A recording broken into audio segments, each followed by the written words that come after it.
Hello అందరికీ, ఎలా ఉన్నారు? పనులు అయిపోయినాయా వంటలు? ఈరోజు స్పెషల్ ఏంటంటే దేని మీద చేసామంటే బూడిద గుమ్మడికాయ. ఇదిగో బూడిద గుమ్మడికాయ ముక్కలు, ఆనగాయ ముక్కలు పై తొక్క అది తీసేస్తే ఇలా వచ్చింది. బూడిద గుమ్మడికాయ స్పెషల్ అని చెప్పాలి. అయితే ఇది మజ్జిగ సారు, మజ్జిగ పులుసు ఇది అందులో కనిపిస్తుంది చూసారా, బాగుంది. ఆనగాయలాగే ఉంది, ఆనగాయ కన్నా సెన్సిటివ్గా ఉంది.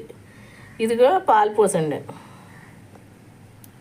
పాలు పోసింది. ఇదేమో చింత చిగురు పచ్చడి, ఎండుమిరకాయలు, ఏరుశనగ గుళ్ళు, నువ్వు పప్పు, ఎల్లుల్లిపాయ, జీలకర్ర, ఇవన్నీ మామూలుగా ఏరుశనగ గుళ్ళు, నువ్వు పప్పు ఏం చేశాను, ఎండుమిరకాయ, జీలకర్ర, ఎల్లిపాయ గ్రైండ్ చేశాను, పెరుగు, గడ్డ పెరుగు చూసారా చేసి, ఇది పచ్చడి, రోటి పచ్చడి.